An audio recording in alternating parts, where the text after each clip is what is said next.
Selamat malam Pak Kabid Humas dengan Aiman Kompas TV Jakarta. Selamat malam Aiman, selamat malam Kompas TV. Iya, Pak Kabid, saya ingin Anda menjelaskan dulu soal kronologi. Bagaimana yang terjadi sesungguhnya? Iya, jadi peristiwa ini terjadi pada Minggu dini hari.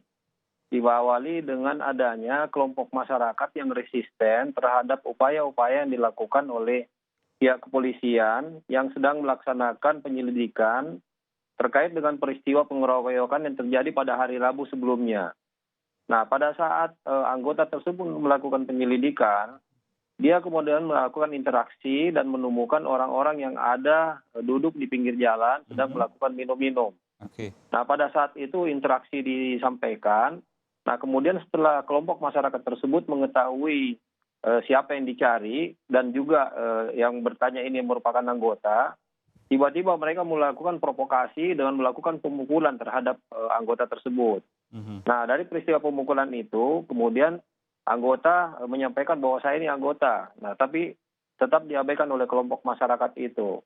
Nah, kemudian pada saat dikeroyok, karena anggota kewalahan, dia melarikan diri sambil menghubungi rekannya yang berada di sekitar situ. Nah, pada saat melarikan diri ini, masyarakat tersebut tetap melakukan pengeroyokan dan pelemparan dengan batu dan kayu. Nah, pada saat kondisi pepet inilah akhirnya anggota tersebut melakukan upaya-upaya untuk pembelaan diri.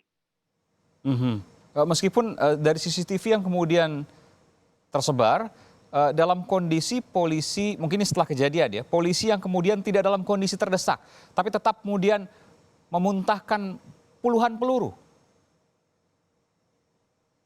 Jadi peristiwanya memang pada saat itu, ini kan ada beberapa rangkaian kejadian pada saat itu. Iya.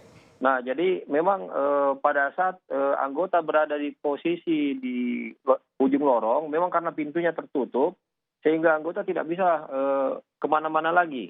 Nah, pada saat itulah dia tetap dilakukan serangan oleh masyarakat, sehingga anggota merasa terdesak. Nah, kemudian ada anggota lain yang melakukan bantuan untuk menyelamatkan rekannya ini juga melakukan upaya penembakan. Di situ juga ada masyarakat yang dilakukan penembakan dengan menggunakan flashball.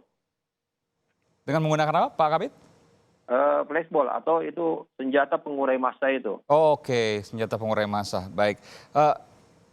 Ada kemudian satu orang yang tewas dan dua lainnya yang menderita luka tembak terkait dengan peristiwa ini, namun ia tidak terkait dengan kelompok yang menyerang polisi. Bagaimana kemudian polisi menjelaskan ini, Pak Kabid? Iya, jadi memang pada saat peristiwa pertama, kelompok yang pertama ini melakukan provokasi terhadap massa yang lain. Ya. Nah, upaya provokasi ini memang betul akhirnya bisa mengundang massa yang lain dan turun untuk ikut melakukan pengeroyokan terhadap anggota-anggota yang ada. Nah, inilah yang akhirnya menimbulkan reaksi sehingga anggota tidak bisa lagi memilah mana kelompok pertama yang melakukan penyerangan awal dan akhirnya massa yang berkumpul untuk juga ikut melakukan penyerangan dengan menggunakan batu. Adakah indikasi pelanggaran yang dilakukan polisi dalam melakukan pengamanan di sini? Iya, jadi dalam melaksanakan tugas memang kita kan harus sesuai dengan prosedur.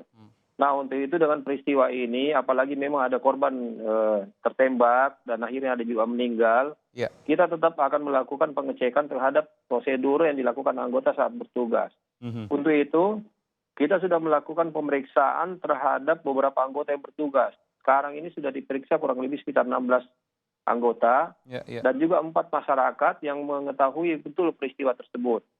Kita akan terus melakukan pemeriksaan ini dan pendalaman agar bisa mendapatkan fakta-fakta yang sebenarnya di lapangan. Karena kita juga berharap bahwa ini bisa kita dudukkan dengan benar. Dan kita berharap juga prosedur pelaksanaan tugas benar-benar dilaksanakan sesuai dengan aturan itu. Iya, meskipun senjata api tetap boleh digunakan apabila nyawa petugas, nyawa polisi terancam, meskipun juga tidak boleh kemudian dilakukan secara berlebihan. Begitu Pak Kabid ya?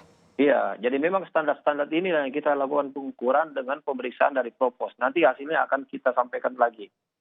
Sudah ada rencana kapan kemudian hasil penyelidikan akan diumumkan? Iya, ini memang rangkaian pendalaman sedang dilakukan oleh Propam. Pemeriksaan-pemeriksaan juga secara estafet terus kita lakukan, termasuk warga. Kita masih terkendala dengan pemeriksaan warga karena saat ini warga yang bisa kita periksa baru 4 orang. Oke. nanti akan kita lakukan pemeriksaan lagi kepada warga-warga yang lain.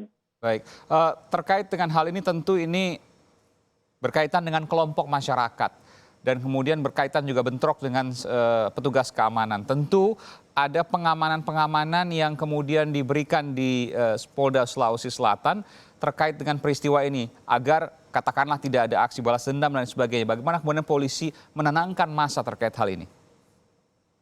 Ya, jadi pasca kejadian ini, baik dari pihak Polda maupun dari pihak Polres Pelabuhan serta Polsek, itu sudah melakukan koordinasi dengan para tokoh-tokoh masyarakat. Ya. Dan juga sudah berkomunikasi dan berinteraksi dengan pihak keluarga. Mhm. Alhamdulillah situasinya memang sekarang sudah reda. Alhamdulillah. Dan saya rasa masyarakat juga sudah cukup memahami situasi ini. Bahwa ini merupakan insiden yang tidak disengaja karena upaya-upaya polisi untuk melakukan penenangan dengan kondisi peristiwa-peristiwa yang terjadi di sana itu. Baik, dan polisi akan independen setelah menuntaskan jika kemungkinan ada pelanggaran yang dilakukan terkait dengan pengamanan di sana. Ya, tetap kita lakukan pemeriksaan agar memang betul-betul pelaksanaan tugas ini sesuai dengan prosedurnya. Baik, terima kasih Pak Kepala Bidang Humas Polda Sulawesi Selatan, Komisaris Besar Polisi Ibrahim Tompo. Terima kasih sekali lagi, selamat malam.